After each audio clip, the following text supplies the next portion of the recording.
नमस्कार दोस्तों, आज की हमारी कहानी है सौतेली माँ। चाय की ट्रे लेकर जाती हुई रीवा के पांव एकदम वहीं ठिठक गए जब उसके कानों में पड़ोस की गोमती चाची की आवाज़ पड़ी, जो उसकी माँ से कह रही थी, अरे विमला, कब तक घर में बैठा के रखोगी जवान विधवा बेटी को? अभी तो उसके सामने पूरी जिंदगी पड़ी है। जब तक तू और गोपाल भाई साहब हैं तब तक तो जैसे तैसे दिन काट लेगी बेचारी, लेकिन माँ बाप जिंदगी भर थोड़ी ही साथ देते हैं। फिर भाई भाभी का क्या पता, अच्छी भाभियां नसीब वालों को ही मिलती हैं। और तेरी रीवा इतनी नसीब वाली होती तो उस बेचारी के माथे पर विधवा का कलंक न होता। पर दीदी, उस लड़के की एक बेटी है। शादी करते ही मेरी रीवा पत्नी के साथ साथ 5-6 साल की बेटी की माँ भी बन जाएगी। सबकी नज़र मेरी बच्ची पर होगी। वो कैसे इतनी बड़ी जिम्मेदारी निभा पाएगी? माँ की दुख और निराशा में डूबी आवाज रीवा को भी दुखी कर गई। विमला, मैं नहीं समझती कि कोई माँ नहीं चाहती कि उसकी बेटी सौतेली माँ बनकर किसी और के बच्चे की जिम्मेदारी उठाए। पर जरा शांत दिमाग से सोच, हमारी रीवा विधवा है और हमारे समाज में विधवा विवाह अभी आम बात नहीं है। पुरुष तो बुढ़ापे तक भी विवाह कर लेता है, पर यदि स्त्री के माथे पर विधवा की मुहर लग जाए तो उसे तो इंसान होने के अधिकारों से भी वंचित कर दिया जाता है। लोग उसे ऐसे देखते हैं जैसे उसकी उस अवस्था की जिम्मेदार वही है। और तो और कितने ही पुरुषों की नज़र बदलते देर नहीं लगती। ऐसे में तू और भाई साहब कब तक उसकी ढाल बने रहोगे? शादी कर दोगे तो वह सौतेली ही सही माँ और पत्नी बनकर सम्मान से जी तो पाएगी। कुछ समय के संघर्ष के बाद वही उस घर की मालकिन होगी। फिर सोच, लड़के में भी कोई कमी नहीं है, अभी 30 साल का जवान ही है। 3 साल पहले पत्नी चल बसी तो लोगों के लाख समझाने पर भी शादी नहीं की। पर अब जब माँ भी बीमार रहने लगी तब सबने समझाया अब उस घर में किसी स्त्री का होना कितना जरूरी है। तब जाकर माना बेचारा दूसरी शादी के लिए। गोमती चाची की आवाज़ों में उसके लिए जो फिक्र झलक रही थी, उसके सच और झूठ का कोई प्रमाण तो था नहीं। वह जाकर भी रीवा उसकी बातों से असहमत नहीं हो पा रही थी और उसकी माँ ने तो मानो चाची के समक्ष हथियार ही डाल दिए हों। पापा को भी माँ और चाची ने मिलकर समझा लिया। बाल विधवा रीवा अब फिर से सुहागन बनने जा रही थी, पर मन में खुशी की जगह डर था। सुहागिन होने का सुख तो उसने भोगा नहीं, पर अब सुहाग के प्रकाश में सौतेली माँ की काली परछाई भी साथ साथ चलेगी। घर में विवाह की तैयारी शुरू हो गई, पर जो चहल पहल, उमंग, उत्साह आमतौर पर ऐसे अवसर पर होता है, वह खोया हुआ था। सभी तैयारी ऐसे शांतिपूर्वक हो रही थी जैसे कोई अनैतिक कार्य करने की तैयारी हो रही हो। जब तक माँ रीवा की नज़र बचाकर उसकी ओर ऐसे देखती जैसे वह उसे बलि के लिए तैयार कर रही हो।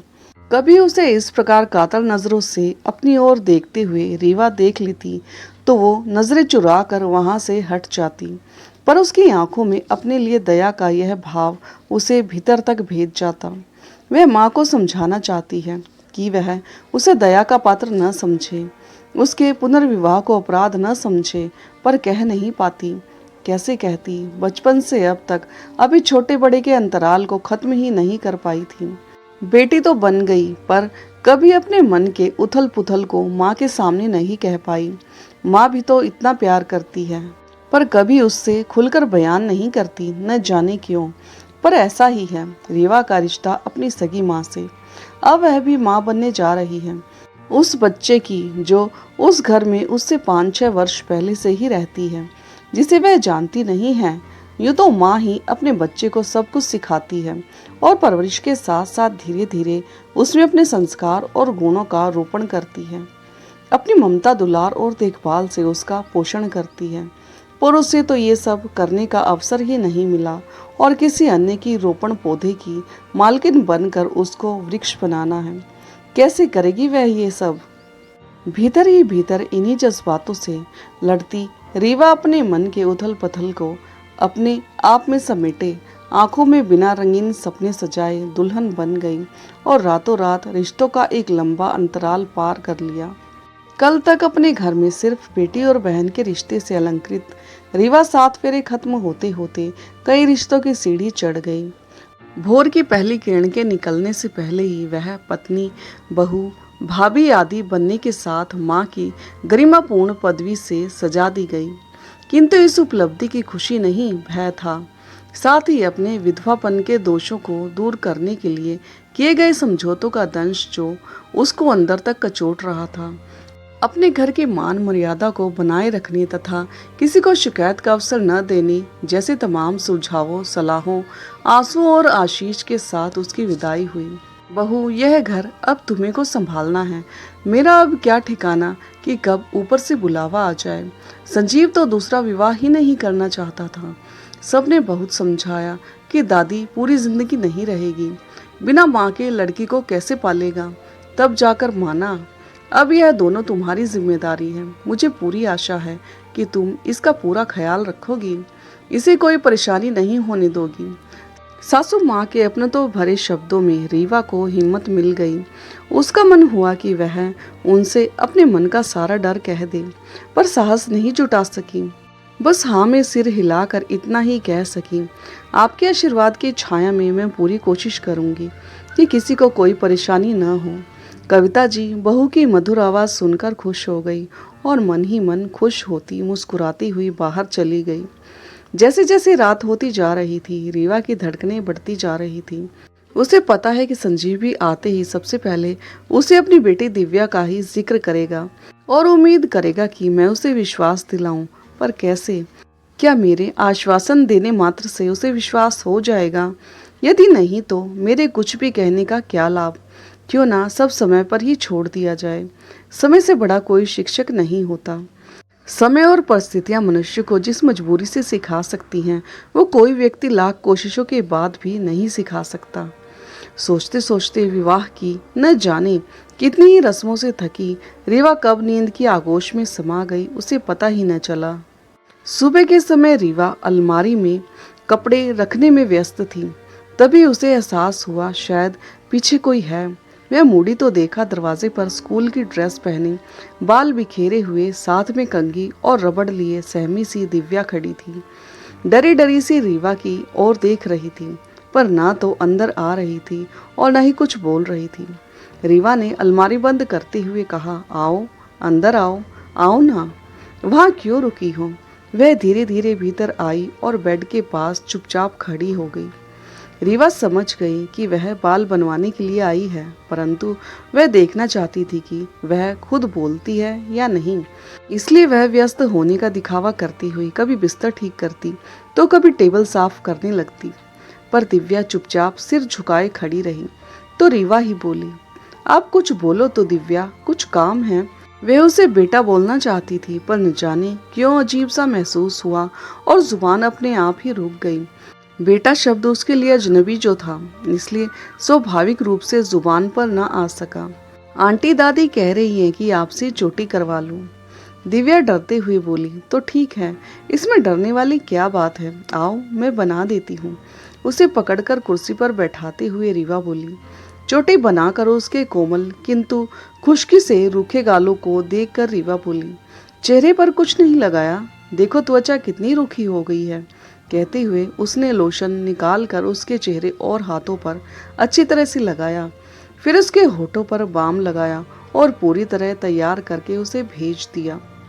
रीवा का यह अपनापन पाकर दिव्या मन ही मन खिल गई, परंतु बाल सुलभ संकोच और अनजानेपन के कारण कुछ कह ना सकी। उसके चेहरे के परिवर्तन को संजीव ने भी महसूस किया।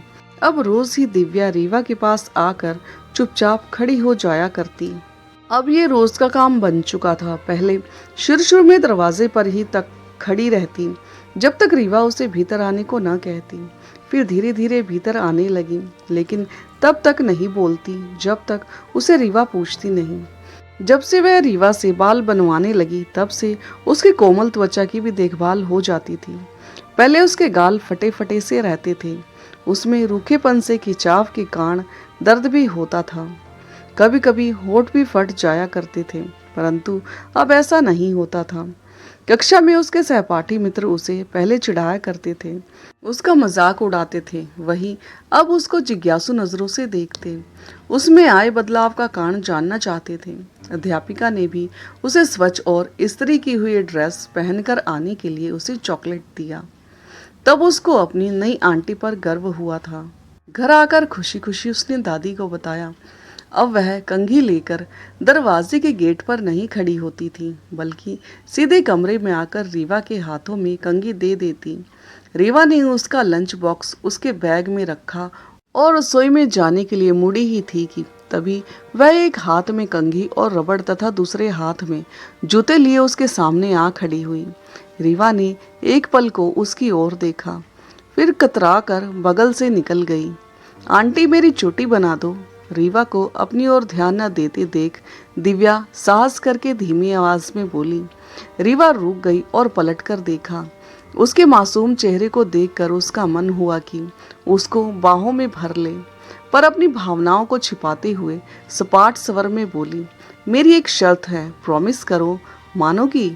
तो बनाऊं चोटी? रीवा की बात सुनकर संजीव चौंक गया।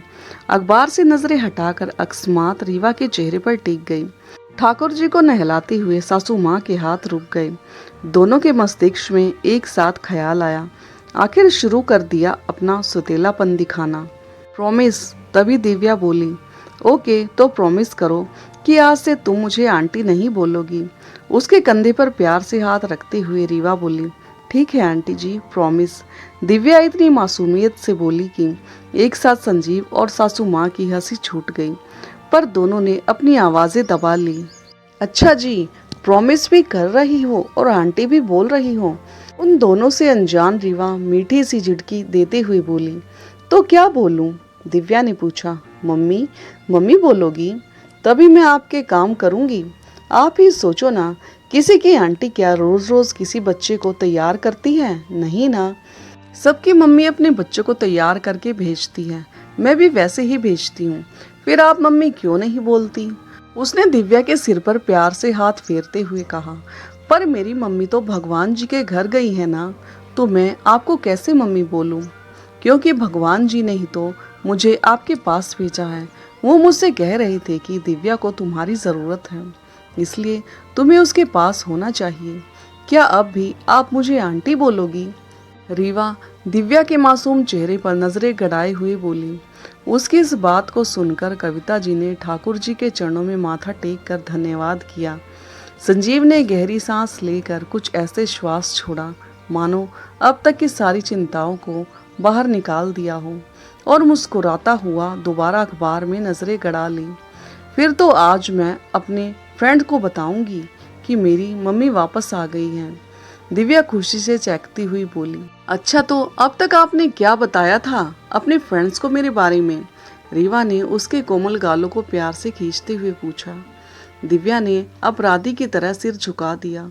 कोई बात नहीं, आ जाओ, आपकी चोटी बनाते हैं, जूते भी पॉलिश करने हैं, रीवा कहते हुए उसका हाथ पकड़े कमरे में चली गई। संजीव और कविता जी की यह चिंता दूर हो गई थी कि नई बहू पता नहीं दिव्या को प्यार करेगी या नहीं। दोनों ही रीवा से खुश थे। उसने दिव्या की पूरी जिम्मेदारी पूरी कुशलता से संभाल ली थी।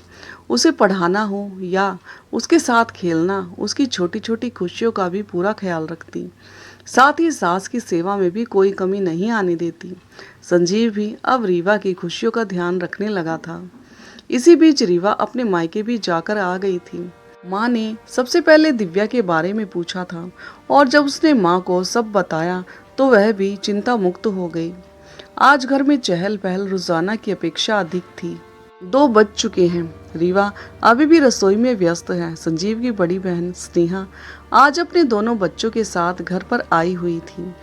दिव्या स्कूल से आते ही बिना कपड़े बदले वर्षा और विजय के साथ खेलने में व्यस्त हो गई। काम में व्यस्त होने के कारण रीवा ने ध्यान नहीं दिया कि आज किसी ने दिव्या के हाथ मुंह धोकर उसके कपड़े नहीं बदलवाए। वह तो सोच रही थी कि मम्मी जी उसे व्यस्त देखकर खुद ही उसके कपड़े बदल देंगी। वह तो बस भाग भाग कर कभी ननद जी की, कभी उसके बच्चों की, तो कभी सासू माँ की फरमाइशें पूरी करने में व्यस्त थी। पर दिव्या को खाना खिलाना नहीं भूली, इसलिए खाना लेकर कविता जी के कमरे में पहुंची।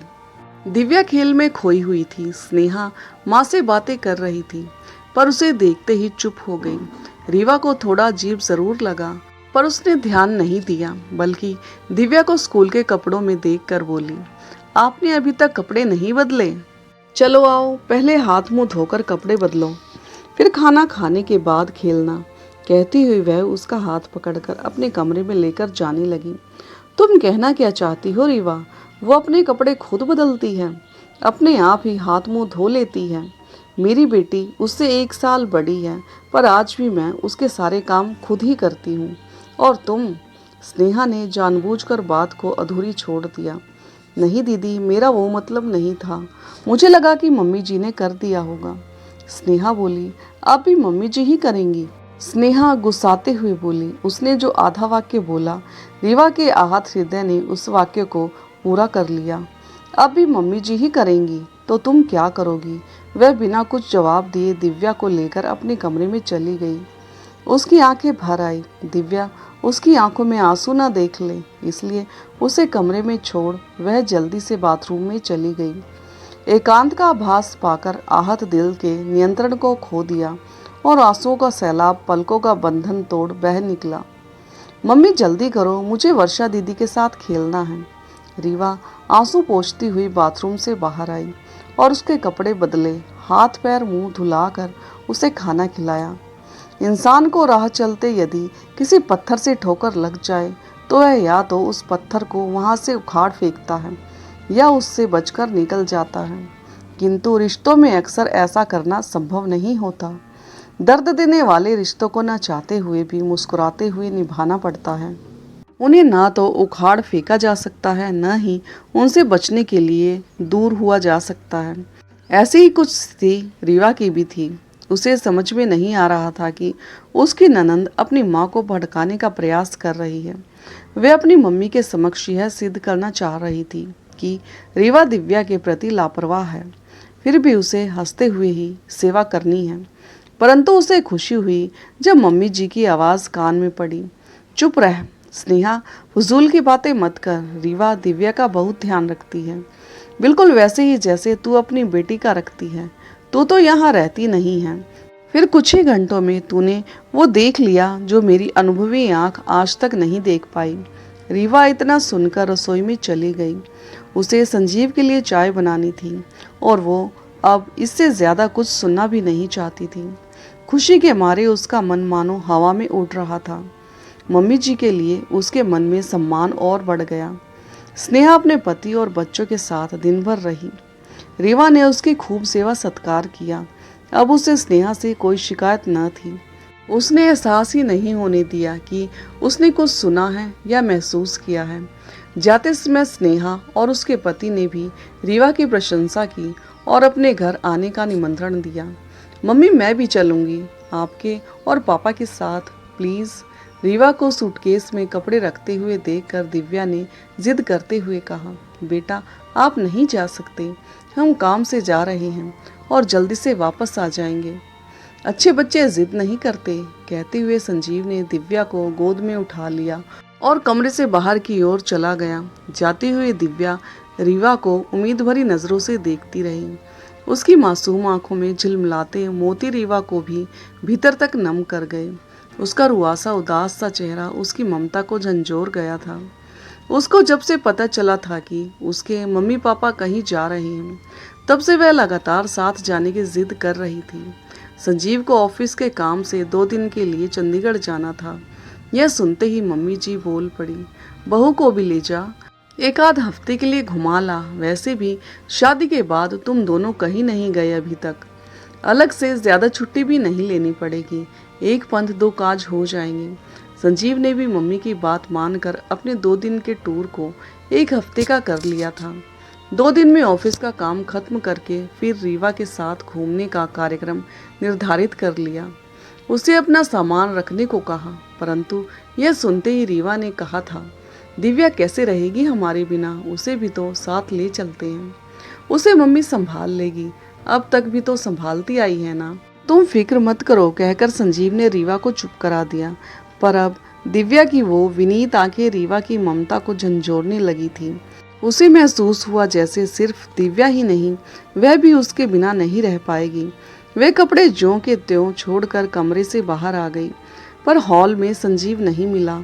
तो मम्मी जी के कमरे में चली गई। मम्मी जी, आप समझाइए ना उन्हें कि दिव्या को भी साथ ले चले, वो रो रही है, मैं उसे ऐसे छोड़कर नहीं जा सकती। कहते हुए रीवा ने कमरे में प्रवेश किया। बच्ची है, अभी तुम्हें देकर जिद कर रही है क्योंकि उसे उम्मीद है कि उसकी जिद तुम मान लोगी, पर तुम्हारे जाने के बाद शांत हो जाएगी।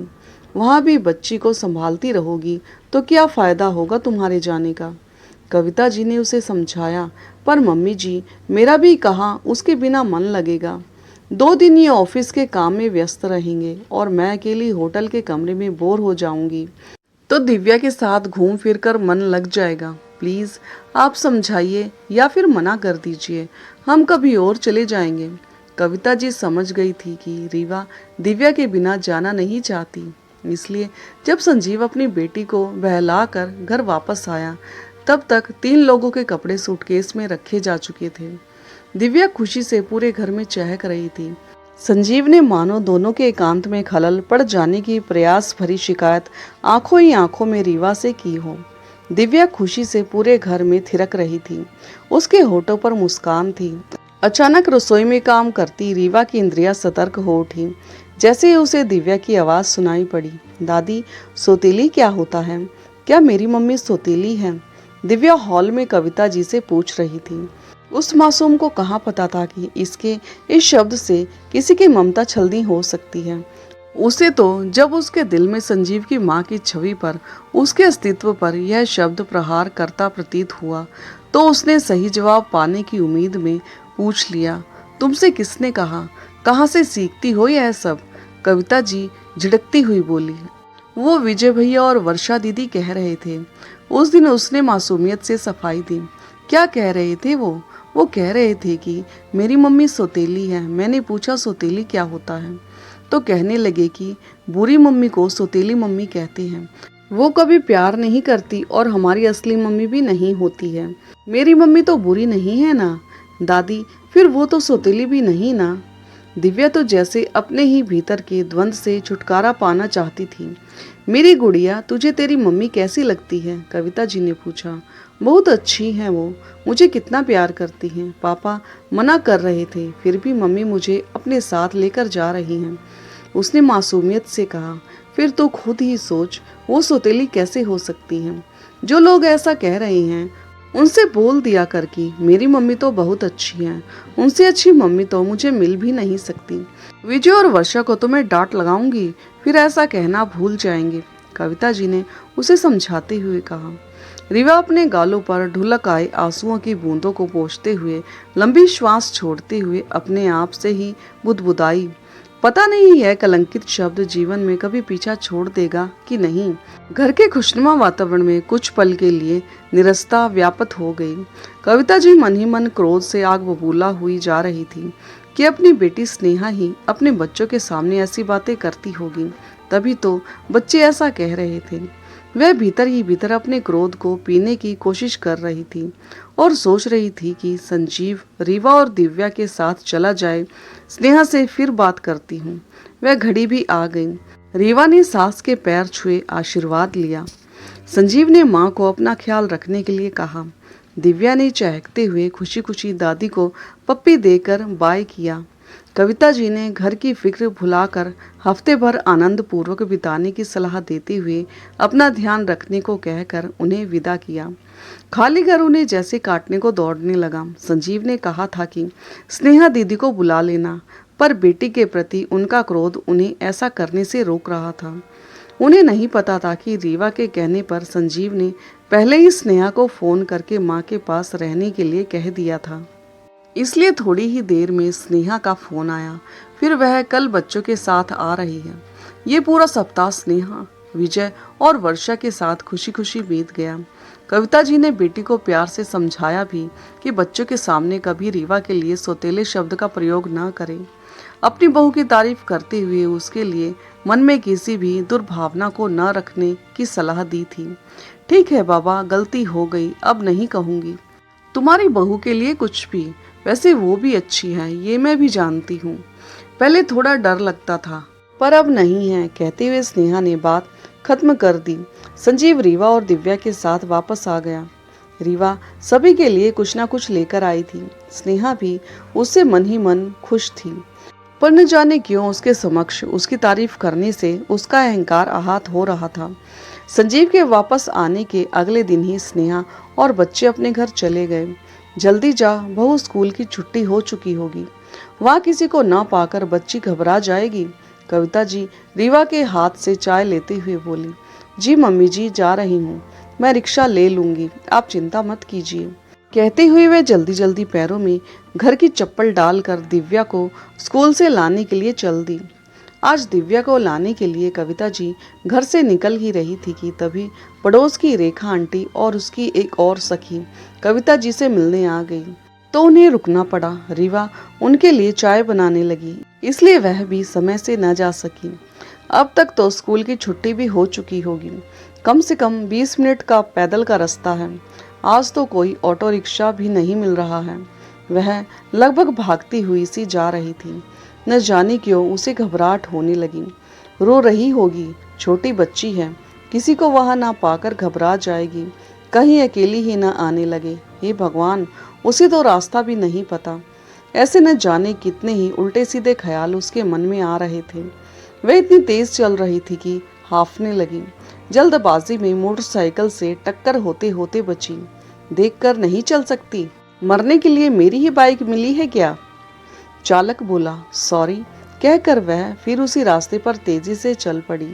तभी उसे एक साइकिल रिक्शा वाला दिखाई दिया। उसने उसे चलने के लिए पूछा तो उसने उल्टी दिशा में न जाने की इच्छा जाहिर करते हुए दुगना किराया मांगा। मुंह मांगे पैसे देकर वह रिक्शे से स्कूल पहुंची। दिव्या कहीं नजर नहीं आ रही थी। लगभग सभी बच्चे जा चुके थे, बस 2-4 बच्चे ही खड़े थे। वहां दरबान से पूछा तो उसने भी अनभिज्ञता ही जताई। अध्यापिका को भी कुछ पता नहीं था। रीवा को रोना आ गया। मैं अपनी बच्ची को अब कहाँ ढूंढूं? कहीं वह अकेली ही तो नहीं चली गई? उसे कुछ समझ में नहीं आ रहा था। उसने संजीव को फोन किया, फिर रोते रोते सास को सारी बात बताई। मोहल्ले में यह बात फैल गई। स्कूल से घर तक जाने के सभी रास्ते खोज डाले, पर दिव्या कहीं नहीं मिली। रीवा बदहवास सी हो चुकी थी। न जाने क्यों स्वयं को अपराधी समझ रही थी। काश मैं समय से पहुंच जाती तो मेरी बच्ची नहीं खोती। यही उसकी सोच रुकने नहीं दे रही थी। पुलिस में रिपोर्ट दर्ज हो चुकी थी। पूरी रात बीत गई, पर उसका कहीं पता नहीं चला। कविता जी की तबीयत खराब हो गई। उन्हें संभालने के लिए स्नेहा हर पल उनके पास थी। सभी नाते रिश्तेदार घर पर एकत्र हो चुके थे। सब अपने अपने तरीके से खोज रहे थे, पर उसका कहीं पता नहीं चल पा रहा था। कब रात बीती, कब सूरज निकला और कब सुबह के 10 बज गए, किसी को इसका होश ही नहीं था। अपनी माँ के कहने से रीवा दवाई लेकर कविता जी के पास गई। मम्मी जी, दवाई ले लीजिए। उसके इतना बोलते ही स्नेहा ने हाथ से पानी का गिलास झटके से ले लिया और उसी तेजी से दूसरे हाथ से दवाई ले ली। उसका यह बदला हुआ रवैया और उसे देखकर भी कविता जी ने कुछ न कहा। रीवा को भीतर तक हिला दिया। उसे अब सभी का बर्ताव बदला बदला सा लग रहा था। सभी की नजरें उसे शक की निगाहों से देख रही थी। अब उसे महसूस हुआ कि रात से ही संजीव ने भी उससे कोई बात नहीं की थी। कल तक उस पर प्यार लुटाने वाला परिवार आज पराया लग रहा था। वापस कमरे में आकर माँ से लिपट कर वह फूट फूट करके रो पड़ी। चुप हो जा बेटा, हिम्मत रख, दिव्या मिल जाएगी, माँ ने उसे ढांढस बंधाते हुए कहा। माँ, मेरी बच्ची को कुछ हुआ तो मैं मर जाऊंगी, मैं नहीं रह सकती उसके बिना, रोती हुई रीवा बोली। किसी के पास कोई जवाब नहीं था। तभी फोन की घंटी बज उठी। वह हॉल की ओर दौड़ पड़ी। सभी को इंतजार था कि अगर किसी ने किडनैप किया है तो फोन अवश्य करेगा, पर माँ का हृदय न जाने कितनी आशंकाओं से घिरा हुआ था। सब इंस्पेक्टर की ओर देख रहे थे कि फोन उठाएं या नहीं। तभी बेतहाशा भागती हुई रीवा ने फोन उठा लिया। हेलो, फोन टेप कर रहे इंस्पेक्टर ने उसे देर तक बात करने का संकेत दिया। उधर से आवाज आई, तुम्हारी बेटी मेरे पास है, प्लीज मेरी बेटी को छोड़ दो। क्या चाहिए तुम्हें? मैं तुम्हें वो सब दूंगी, प्लीज मेरी गुड़िया को छोड़ दो। कहते हुए रीवा फूट फूट कर रो पड़ी।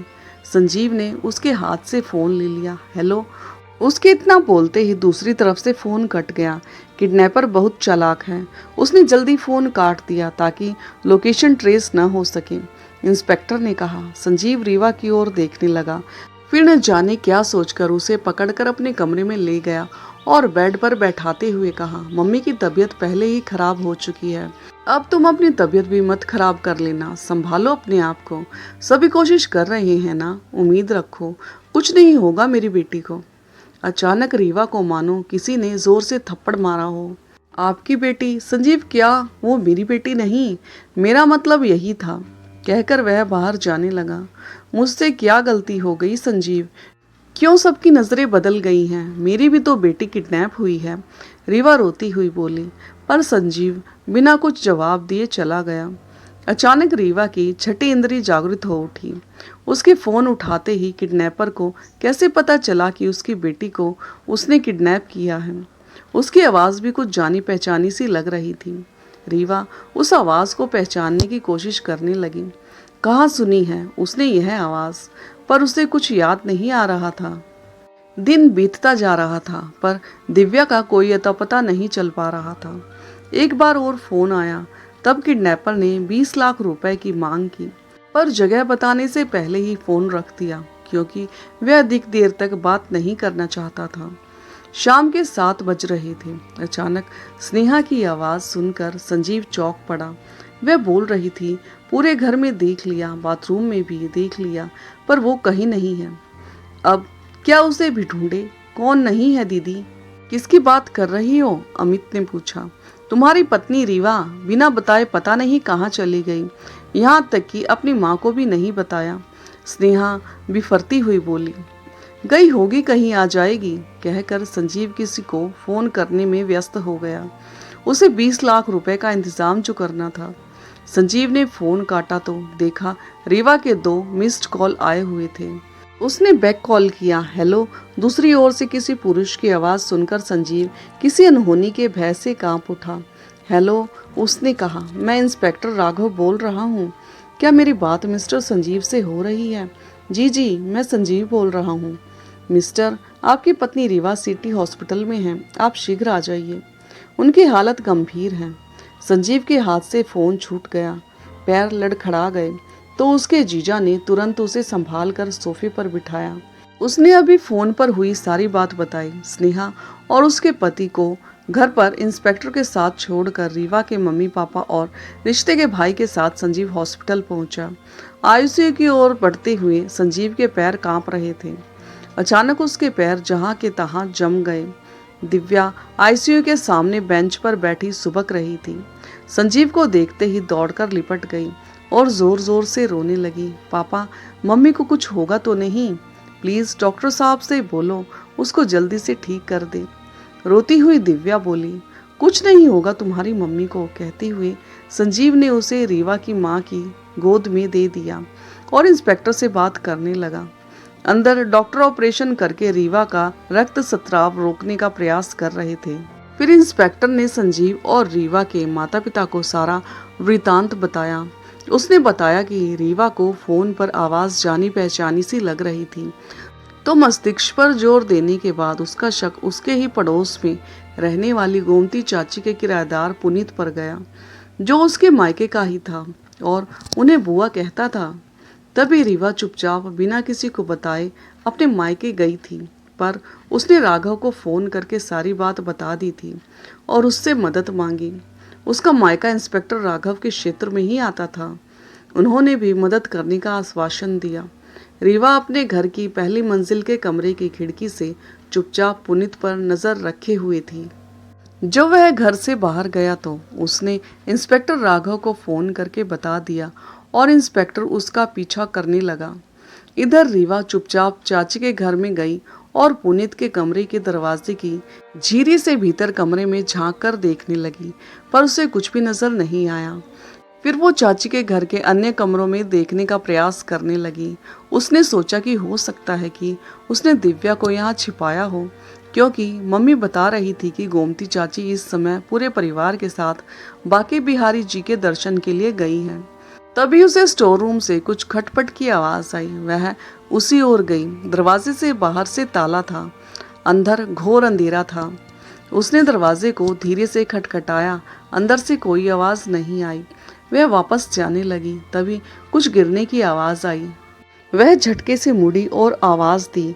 उसे लगा अंदर कोई है। भय के कारण उसके हाथ पैर कांपने लगे। साहस करके उसने इंस्पेक्टर राघव को फोन करके सब बताकर वहां आने के लिए कहा और खुद बाहर से एक ईंट का टुकड़ा लाकर ताला तोड़ने लगी। बहुत कोशिश के बाद वह ताला तोड़ने में कामयाब भी हुई। जैसे ही दरवाजा खोला, उसके पैरों तले से धरती खिसक गई। सामने कुर्सी पर दिव्या बंधी हुई थी। मुंह में कपड़ा ठूस कर उसे बांधा हुआ था। दोनों हाथ कुर्सी के हाथों तथा पैर कुर्सी के पैरों में बंधा हुआ था। आंखों से आंसू की धार बह रही थी। पूरा चेहरा ही नहीं, बाल भी पसीने से लतर पतर हो रहे थे। उसे देखकर छूटने के प्रयास में किए गए उसके संघर्ष का पता चल रहा था। उस नन्ही सी जान ने कुर्सी समेत खिसक खिसक कर सामान गिराकर अपने वहां होने की सूचना देने की कोशिश में कितनी जद्दोजहद की होगी, इसका अनुमान उसके आसपास की स्थिति देखकर लगाया जा सकता था। उसकी दयनीय दशा देखकर रीवा का खून खौल उठा। उसने जल्दी जल्दी उसे खोला और सीने से लगा लिया। रो रो कर दिव्या की सिसकियां बन रही थी। वह कुछ बोल नहीं पा रही थी, बस माँ से ऐसे चिपकी हुई थी जैसे उसे भय हो कि कोई उसे खींचकर अलग न कर दे। तभी उन्हें बाहर बाइक रुकने की आवाज सुनाई दी। रीवा समझ गई कि इंस्पेक्टर राघव आ चुके हैं। वह दिव्या को लेकर बाहर आई, पर सामने पुनीत को देखकर उसके पैर जहां थे वहीं जम गए। उसके हाथ पैर कांपने लगे। बात समझ नहीं पा रही थी कि क्रोध की अधिकता से या दिव्या के किसी अहित के भय से बोली, ये तूने ठीक नहीं किया रीवा, इसे यहीं छोड़ दे, नहीं तो क्या। रीवा दहाड़ी। अचानक ही उसमें न जाने कहां से इतना साहस आ गया कि उसने सोच लिया कि वह इसे नहीं छोड़ेगी। उधर पुनीत की आवाज सुनते ही दिव्या ने रीवा को और जोर से जकड़ लिया। देख, मुझे सिर्फ पैसे चाहिए। जब तक पैसे नहीं आ जाते मैं तुम दोनों को यहाँ से नहीं जाने दूंगा। कहते हुए वह रीवा की ओर बढ़ा। वहीं रुक जा पुनीत, वरना तेरे लिए ठीक नहीं होगा। पैसे तो तू भूल ही जा। अगर खुद को बचाना है तो यहाँ से भाग जा। रीवा उसे चेतावनी देकर मुख्य गेट की ओर बढ़ गई, पर वह कहाँ मानने वाला था। उसने वहीं पड़ा लोहे का रॉड उठाकर रीवा के सर पर दे मारा। वह चीखकर वहीं गिर गई। वह दोबारा उस पर प्रहार करने ही जा रहा था, तभी इंस्पेक्टर राघव ने गोली चला दी जो उसके कंधे में लगी। इंस्पेक्टर ने उसे गिरफ्तार करके दोनों को हॉस्पिटल पहुंचाया। संजीव की आंखों से लगातार आंसू बहे जा रहे थे। भगवान, मेरी रीवा को बचा ले, मेरी बच्ची को दोबारा बिन माँ की मत करना। ऊपर देखता हुआ मन ही मन ईश्वर से प्रार्थना करने लगा। रीवा के पापा ने फोन करके घर पर दिव्या के मिलने की खबर दे दी। कविता जी की तबीयत मानो ईश्वरी चमत्कार से ठीक हो गई हो। वे अस्पताल पहुंची। ऑपरेशन सफल हुआ। रीवा अब खतरे से बाहर थी। कविता जी, स्नेहा, संजीव और रीवा के मम्मी पापा सभी उसके सामने खड़े थे। सबकी आंखों में पश्चाताप के आंसू थे। मुझे माफ कर दो रीवा, मैं शायद कभी तुम्हें मन से अपना ही नहीं पाई। कोशिश की, पर तुमने हमेशा मुझे गलत सिद्ध किया। इस बार तो मैंने हद ही कर दी। एक माँ होकर तुम्हारी ममता नहीं समझ सकी। हम सभी तुम्हारे अपराधी हैं। बहू, हमने भी तुम्हारा दुख नहीं समझा और तुमसे नजरें फेर ली। कविता जी की आंखों से पश्चाताप की 2 बूंदें ढुलक कर रीवा के हाथ पर गिरी तो वह बोल पड़ी, आप लोग मुझसे बड़े हैं, माफी मांग कर शर्मिंदा न करें। कहते हुए उसकी नजर संजीव की ओर उठी। वह दोनों हाथों से कान पकड़े किसी मासूम बच्चे की तरह खड़ा था। उसको ऐसे देख रीवा को हंसी आ गई। आज उसकी हंसी पर सभी निढाल हो रहे थे। सभी के दिलों पर जमी भ्रम की काई आज साफ हो चुकी थी। तो दोस्तों, आपको ये भावुक और प्रेरणादायक कहानी कैसी लगी और कहानी का कौन सा हिस्सा आपके दिल को छू गया, कमेंट करके ज़रूर बताएं। और हाँ, यदि चैनल पर नए हो तो चैनल को लाइक, सब्सक्राइब और शेयर करना ना भूलें।